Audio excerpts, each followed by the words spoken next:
He had never chosen to be king. He was 8 years old, still young enough to be afraid of the dark, when they set the crown on a child's head and told him he was responsible for a nation. The man who had sat on that throne before him had burned his own children alive.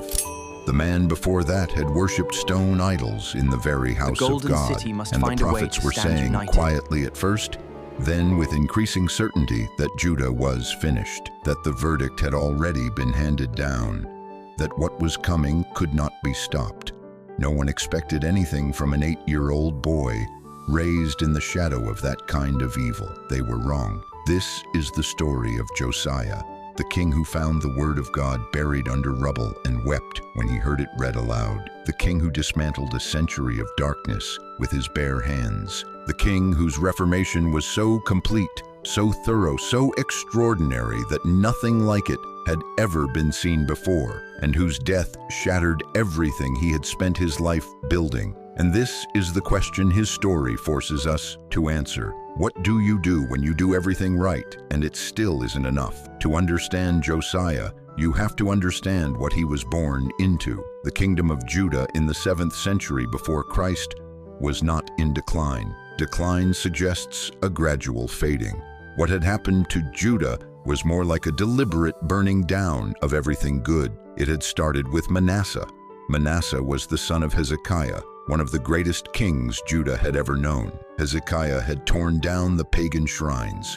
He had purified the temple. He had called the nation back to God with such sincerity that God himself had extended the king's life by 15 years when death came knocking. Then Hezekiah died, and his son became king. Manasseh was 12 years old when he took the throne, and somewhere in his childhood, perhaps in resentment of a father too consumed with God to notice a boy, perhaps in the seduction of the foreign cults that surrounded Jerusalem on every side, Manasseh made a choice. He would undo everything his father had done. He rebuilt every altar Hezekiah had destroyed. He erected shrines to Baal. He carved an image of a Canaanite goddess and placed it inside the temple itself, God's house, now decorated with an idol. He consulted sorcerers and mediums and fortune tellers. He followed the stars instead of the God who made them. And then he did something that the scripture records with a kind of horrified brevity. The way you describe a thing you can barely bring yourself to say. He burned his son as an offering. The king of Judah, the heir of David, the man who sat on the throne of the nation God had called his own. He took his child and sacrificed him to an ancient deity in the valley just outside Jerusalem's walls.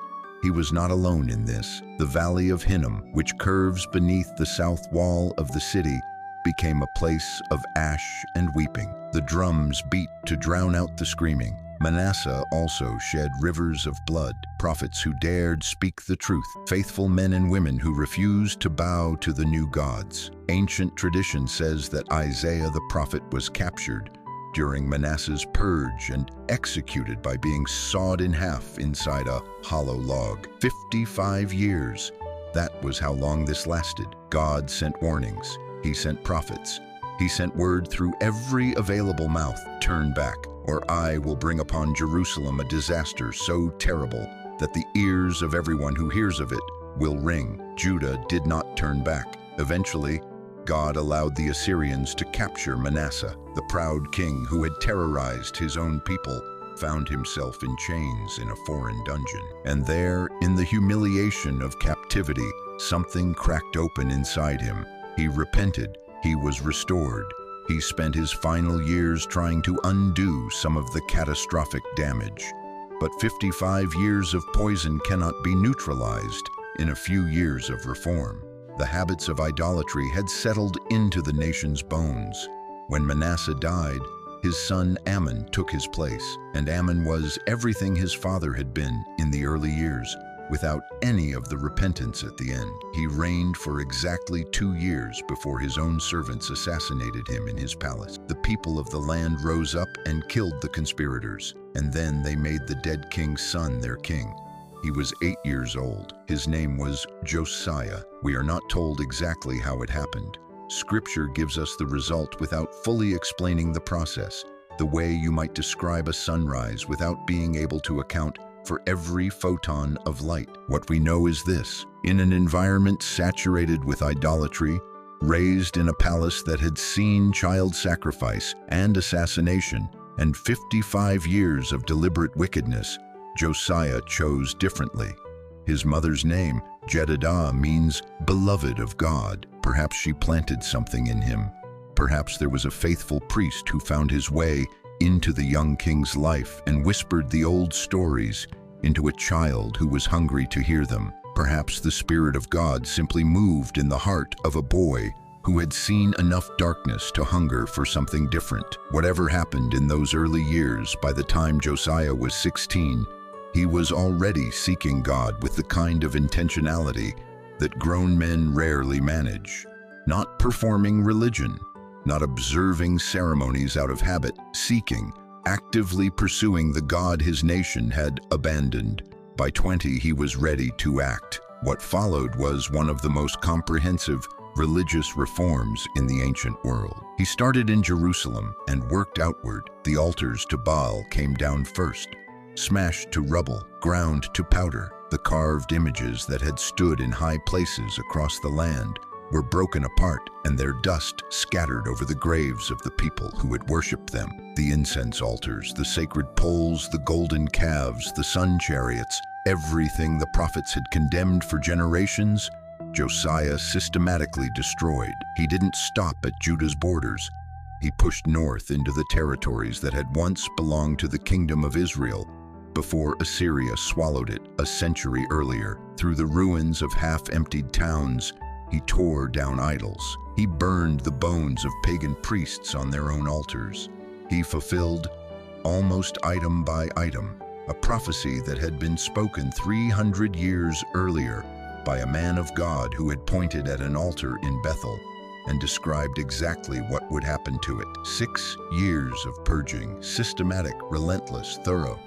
And then Josiah turned his attention to the temple. The temple of Solomon had not been cared for in years, decades, possibly.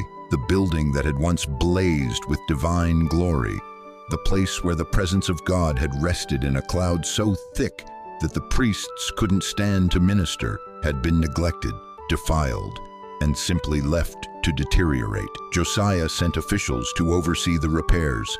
Money was collected, workers were hired, the chambers were cleaned out, and in the process of cleaning, in some corner that hadn't been touched in a generation, behind rubble or beneath debris, the high priest found something. A scroll, not just any scroll, the book of the law, the Torah, the words God had spoken to Moses on the mountain, the covenant that had defined Israel's identity and relationship with God from the very beginning. It had been lost.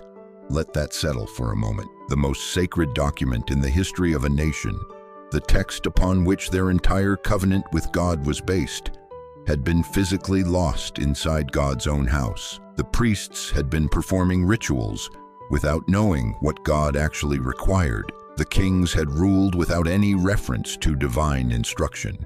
The people had been trying to live without access to the truth that was supposed to shape everything about them. The scroll was brought to the king. When Josiah heard the words read aloud, the blessings for faithfulness, the catastrophic curses for disobedience, the commands his nation had broken generation after generation, he did something very few kings in history have been willing to do. He tore his royal robes, not a gesture of theater, not a political performance. He tore his clothes because the words had reached him, because he understood immediately how far they had fallen, because he could hear in those ancient sentences the sound of everything coming apart. He sent his officials immediately to inquire of God. They went to a woman named Huldah, a prophetess who lived in the newer part of Jerusalem, and Huldah spoke with the authority of God's own voice. Her message was devastating and merciful in equal measure. The devastation, judgment was coming. Everything written in the curses of that book would happen. Generations of idolatry had accumulated into a debt that could not be canceled. Judah had passed a point of no return. The mercy, not for Josiah, the king who had heard God's word and wept, the king whose heart was tender, who had humbled himself, who had refused to harden when truth confronted him, would not live to see the destruction. He would die before the catastrophe came. His eyes would be spared. Josiah received the word and did not wilt. He gathered the entire nation to the temple, everyone who could be assembled, great and small, powerful and common, priests and farmers and soldiers and children. Standing before them all, he read the book of the law aloud, every word. Then the king made a covenant before God. He committed himself publicly and without reservation to walk after God with all his heart and all his soul, to keep every commandment written in that book, to hold nothing back. And the people joined him. Then Josiah restored the Passover. The feast that commemorated Israel's deliverance from Egypt had been neglected for so long that no one alive had celebrated it properly.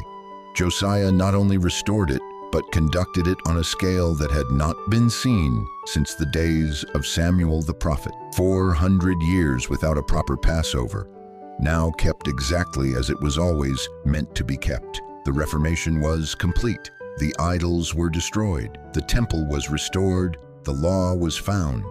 The covenant was renewed. The Passover was kept. Josiah had done everything a king could possibly do. What happened next has haunted readers for thousands of years. The Pharaoh of Egypt was marching north, not to attack Judah, but to support the crumbling Assyrian Empire against the rising power of Babylon. His route took him through the coastal plain of Israel. Josiah went out to stop him. Pharaoh sent messengers before the armies met. The message was direct. "This is not your fight. I am not coming against you. Stand aside." Josiah did not listen. He disguised himself, changed out of his royal armor, and rode into battle on the plain of Megiddo. An arrow found him anyway. He was pulled from his chariot, mortally wounded, and carried back toward Jerusalem. He died on the road, 39 years old. All of Judah mourned. Jeremiah composed laments for him. Professional mourners sang funeral songs for Josiah for generations afterward. The grief was not simply the grief of a nation losing its leader. It was the grief of people who understood dimly or clearly that something irreplaceable had just broken. They were right. Within a year, his son was deposed by Egypt. The son who replaced him spent 11 years dismantling his father's reforms and persecuting the prophets his father had honored. Babylon rose. Nebuchadnezzar came. The temple treasures were carried off. The walls were breached. The temple that Josiah had repaired and restored was burned to the ground. 23 years after Josiah died on the plain of Megiddo, everything he had spent his life protecting was ash. The tragedy of Josiah is not simply that a good man died young. The tragedy is this: he changed the laws. He destroyed the idols. He renewed the covenant and led an entire nation back to God. But he could not change what was happening inside the people. When his influence was removed, everything reverted. The corruption poured back like a flood, because reformation without transformation cannot hold. Laws can restrain behavior. Only God himself can change what a person desires at the deepest level. This is why Josiah, for all his greatness, is pointing at something beyond himself. He restored the Passover, but he could not become the Passover lamb. He found the lost law, but he could not enable anyone to keep it from the inside. He tore his royal robes when he heard God's word read aloud.